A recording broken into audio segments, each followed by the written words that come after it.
Loft, baby. Come on, bring your ass, let's go. Come on.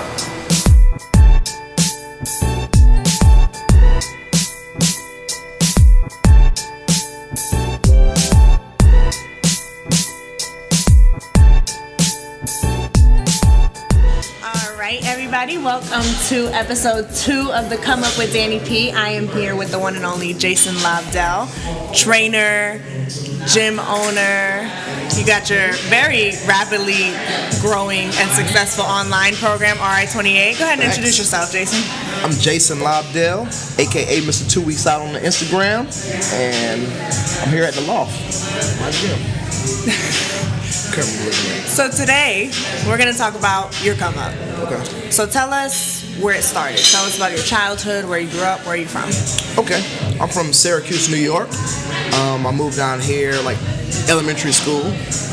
I come from a family of hustlers. I saw my brother do very well for himself at a young age as far as like work. Well, he sold drugs, to be honest, but he was really good at it. You know what I mean? He was really good at it. He was like he was making money. Yeah, making a lot of money. So I grew up around people that wanted a certain lifestyle. You know what I mean? So I always was like that, wanting a certain lifestyle, things of that nature. So we work for whatever we want, that type thing. So when you say a certain lifestyle, you mean kind of just like the finer things in life, or like? I guess it's not even that. It's like setting goals. We've been setting goals. I've been setting goals my whole life. From the bike that I wanted. Upgrading my bike, upgrading my damn Nintendo to Super Nintendo. My mom wasn't doing a lot of that type stuff. So I had to figure out ways of doing it. You know what I mean? So as far as I can remember, I was collecting cans in New York, 5 cents a can. I remember taking my own $30 and buying this and that. So you were always working. Yeah, always working, cutting grass, all that type of stuff. So. Do you feel like that mentality and that hustle was like instilled in you by maybe one of your parents, or you kind of were just born with it? That's a good question. I probably inherited some of that because my grandfather he was a number runner. You know what I mean? And my brother sold drugs. You know what I mean? So I came up around a lot of people making their own way. So yeah, I would think that I got it from them. Okay, and what do you think made you veer off into not following the footsteps of your brother, doing anything illegal or kind of just hustling the right way? It was my mom. Once she kind of caught on to what my brother was doing or whatever, he's 7 years older than me, so it was a 7-year-old, 14-year-old type thing. So by the time he was getting ready to graduate, that's when she made the move to Atlanta to get me out of that.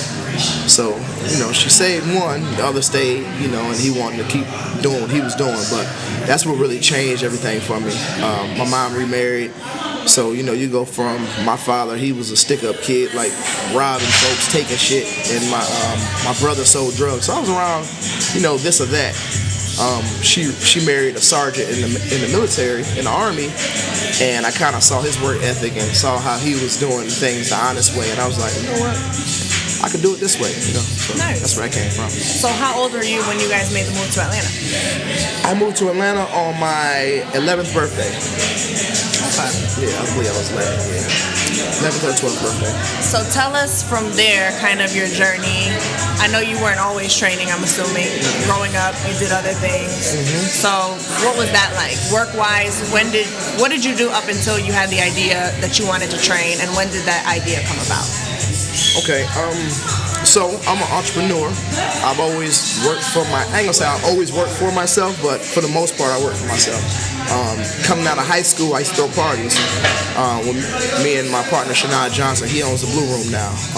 We were throwing parties literally in high school, and I remember, making a lot of money at an early age. You know what I mean? So making that money then and trying to invest in certain things. I always had the investment mindset. So I ended up investing some of the money that I made from the trucks. From the club into trucks, and that's how I got, started making serious money at an early age. I started a trucking company, and I had my trucking company for about 12 years.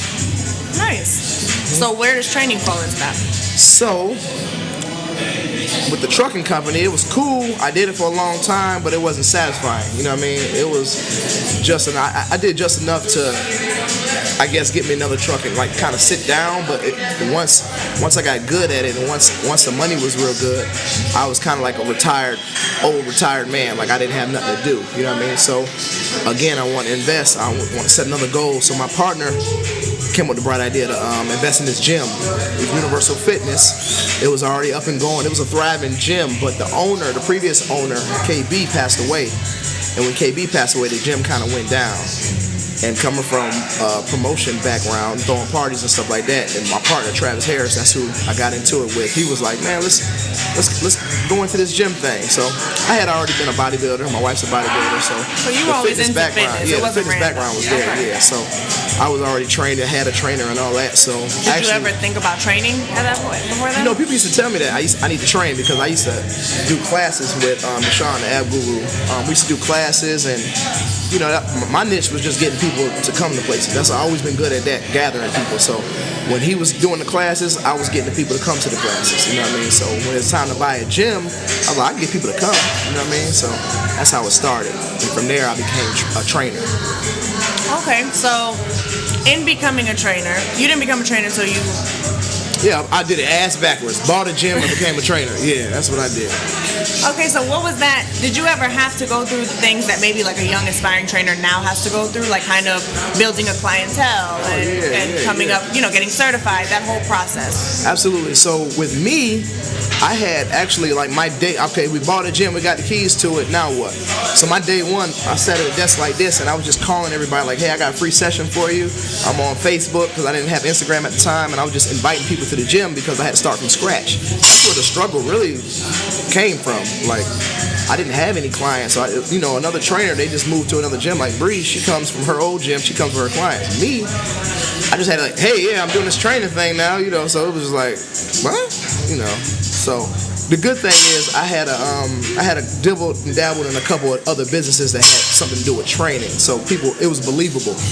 And so you had some credibility. Yeah. I got these big classes. I'm next to Deshaun, so it was like, they already thought I was a trainer anyway, which I wasn't. But so what were the toughest parts of kind of building that name for yourself as a trainer?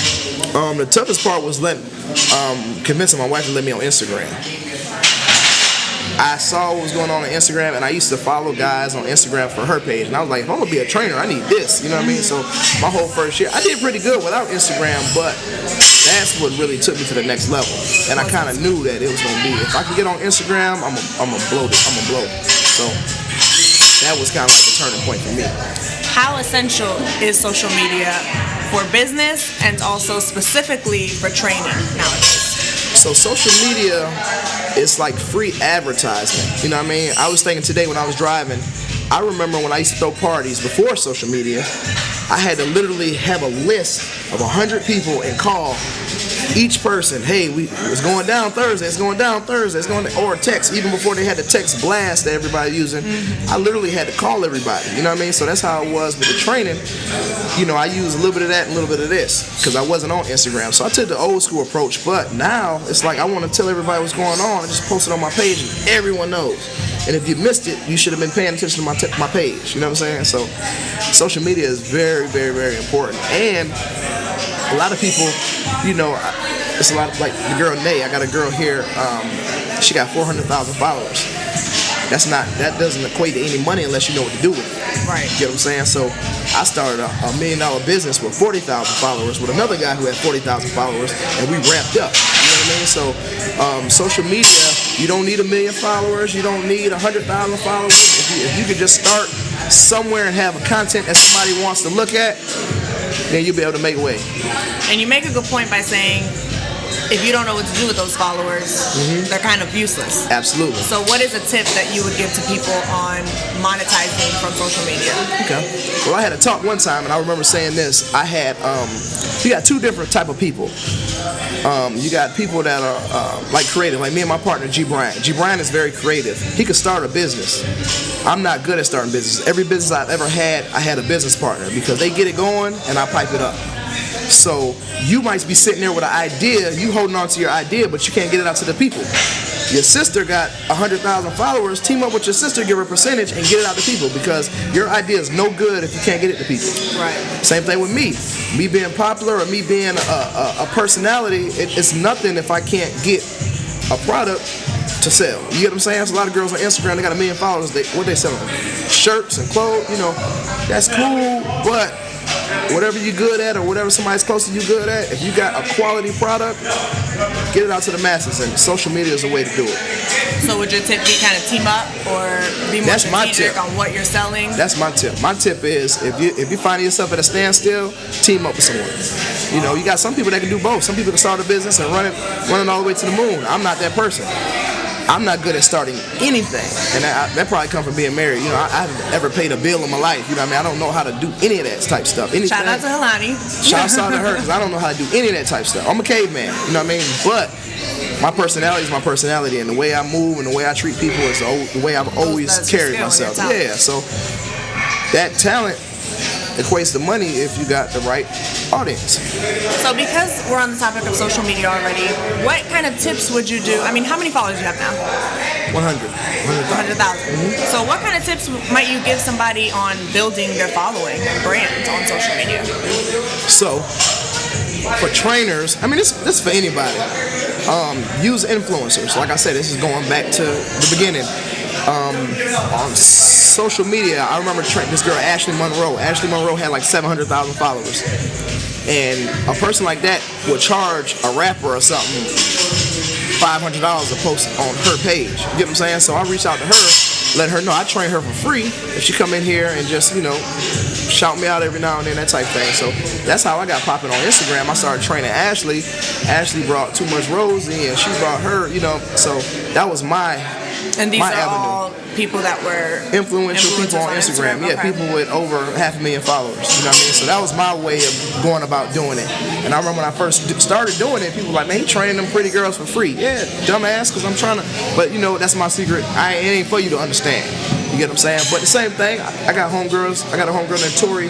She does eyelashes. I tell her the same thing. Look, man, do this girl eyelashes for free, and she gonna shout you out, and then somebody's gonna hit you up. That goes for any business. That's any business, man. Sometimes boutiques, you can send people out clothes, creams, lotion, hair product. Yep. Some people get it, some people don't. If you make shirts, put your shirt on the influencer.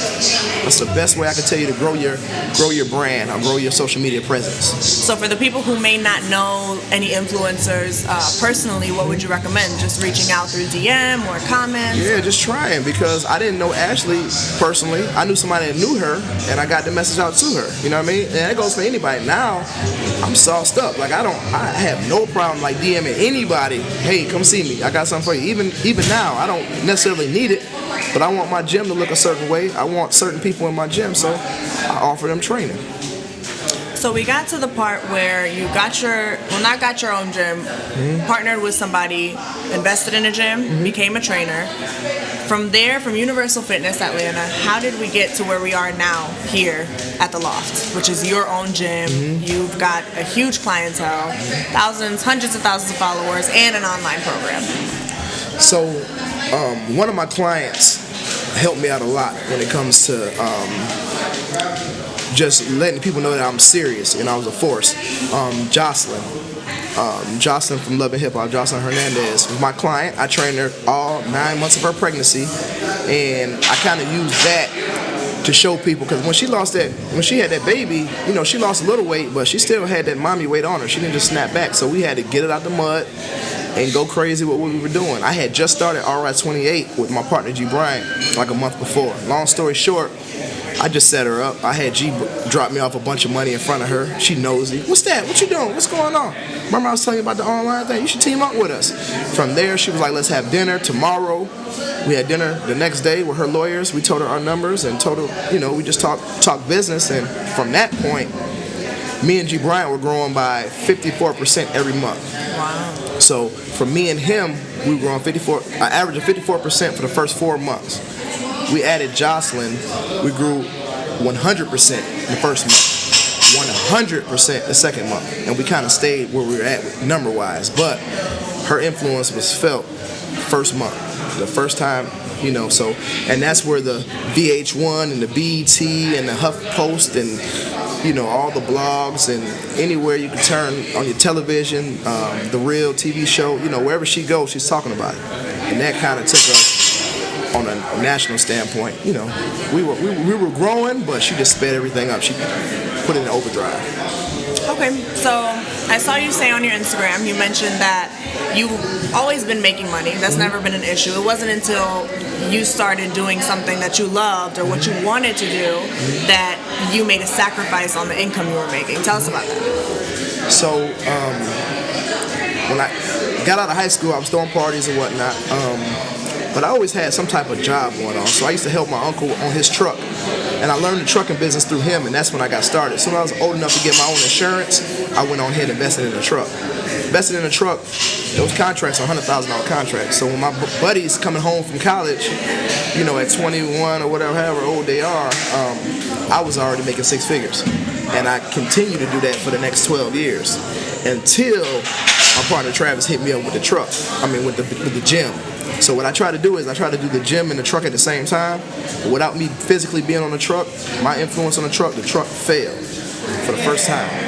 So I was like, all right, I got a decision to make. Do I just go back and get this check, or do I try to grow this business? So my wife, she does pretty good at work, so I know we'd be able to keep a roof over our head, but everything else is gonna go. And so you had to make a sacrifice. Yeah, had to make a sacrifice, and to find the things that we save up for, like some of the stuff that I told you, goals and things of that nature. I wanted a damn S550 my whole life.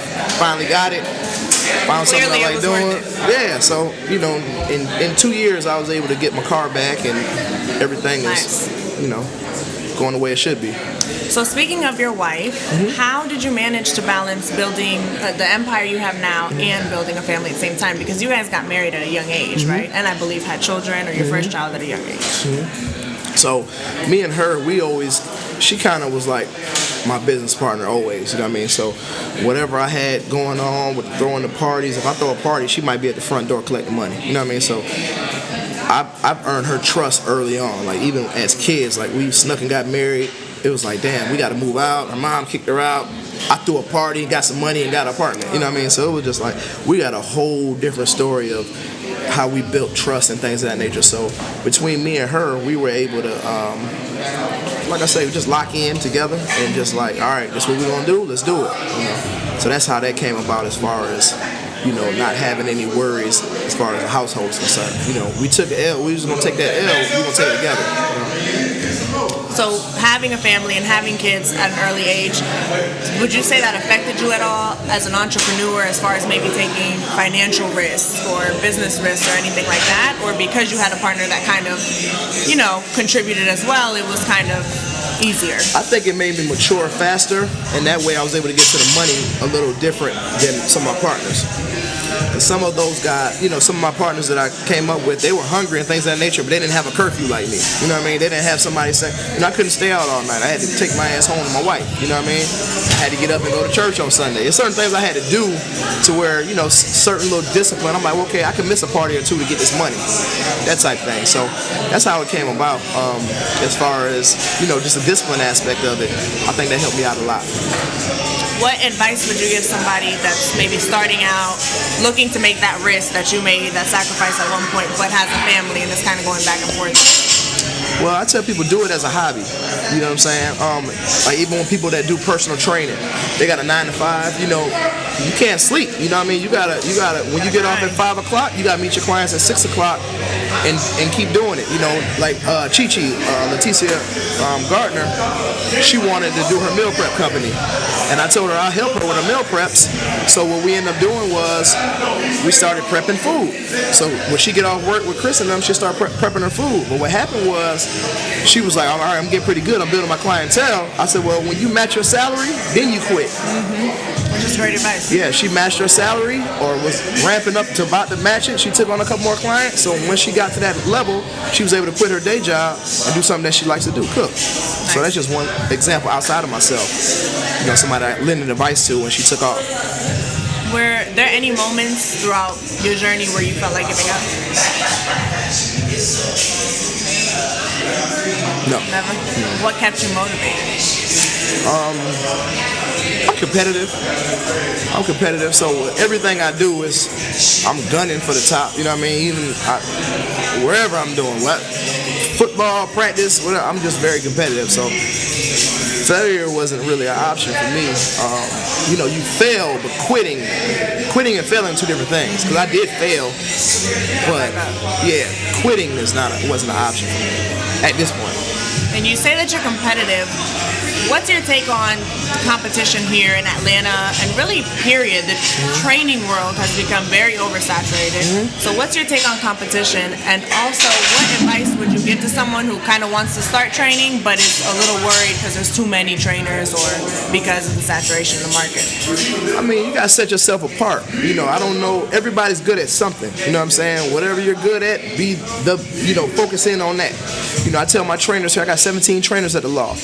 And, everybody, they look at me because of my clientele. I train a lot of people. But if you're good at training fat girls, you train the shit out of them fat girls. If you're good at making skinny girls gain weight, that's your niche. Narrow in on that. That way, yeah, that type thing. So when you build your portfolio, it has a lot of that. Not telling you to limit yourself, but you got to find out what you're good at. I happen to be good at telling Rick Ross, get your big ass up and grab that soda and, throw it in the trash. I'm good at just being comfortable amongst whoever I'm around, and people recognize that. You get what I'm saying? Like, don't nobody want no passive ass trainer. Well, I wouldn't want no passive ass trainer. You know what I mean? No. So, to go in a room with a damn general and tell him what to do, some people need that accountability, And I just use Rick Ross as an example because when we train, it's like 4 people around him. But I let him know for 1 hour, I need you to forget that boss shit and let me be the boss for 1 hour. Let me show you what to do, that type of thing. So I just took that approach with everybody. If you look at the girls that I train that are on TV, if you look at the strongest personalities, Jocelyn kicking ass all day on Love and Hip Hop. Sky kicking ass all day on Black Ink. Marlo in a goddamn cat fight every time on Housewives of Atlanta. You know what I'm saying? So I got the strongest personalities, period. You know what I mean? And everybody can't train them. Yeah, I had that trainer, but I quit because, that type of thing. I've been with these girls for months and years, and that's just what it is. Is there a certain philosophy you live by? Something you kind of take with you every day? That's a good question, man. When I leave the house, I try to be better than I was the day before. And I've always had that type of mentality. And just treat people the way I've been treating people forever. You know what I mean? When I was in high school, literally, I'm gonna tell you a story. When I was in high school, me and my janitor, I had a janitor named Randy. Everybody used to pick on Randy until I made it cool not to pick on Randy. You get what I'm saying? Me and Randy had a damn handshake. I see Randy, we throw it up. Everybody like, damn, he cool with Randy? Dirty ass Randy? That type of thing. But I honestly just liked him because we used to argue and joan all the time, and he became my friend. I'm big man on campus. They see me dapping him up, everybody gonna follow suit. You know what I'm saying? My damn principal, swear to God, Meso Moon, by the time I was in 12th grade, I'm at Strokers with my principal. You know what I'm saying? So I'm in a strip club with my principal and I'm high-fiving the janitor. I'm treating them the exact same. And I tell my son the same thing. I said, look, man, treat the janitor like you treat the principal. Same respect, and it's the same way in my gym. I treat everybody with respect. I wave, I speak to everybody. And you can't really, that's got to be a talk. It's got to be in you. You know what I mean? If your mama ain't raised you like that, it ain't too late to learn, but that's just how I teach my son, and that's how we came up. So, and that'll go a long way. Yeah, absolutely. Okay, well, tell us what you're working on. RI28, how people can sign up for that, the Loft, what your memberships are looking like, and your social media, where to follow you and keep up with you. Okay, so we just launched our app for RI28. RI28 is worldwide. I got thousands and thousands of people all over the world. I'm talking to people in my DM that I don't understand nothing they writing me, but I'm just looking at it and sending thumbs up because they're in Ireland, or they're in Johannesburg, Africa, they're in Brazil, all over the world. So we got a good presence everywhere on the globe. So that's my main focus right there. RI28 is the baby. The Loft is the fruit of that. The Loft comes from that. You might have seen me in Miami talking to my partner Smooth and Ocho Cinco and all them. So the next step for the Loft is open up a Loft Miami. We're speaking that into existence. The money and everything is lined up. We just got to pull the trigger on it. I ain't even had a grand opening for this damn gym. This gym is only 60 days. Yeah, I got to have a grand opening, but it's packed. Any given hour, it's gonna be somebody in this gym. So that's it, man. Just keep growing both my brands, man. The Loft and RI28. That's my main focus right now. And that's keep climbing. All right, make sure you guys follow him. Good to go.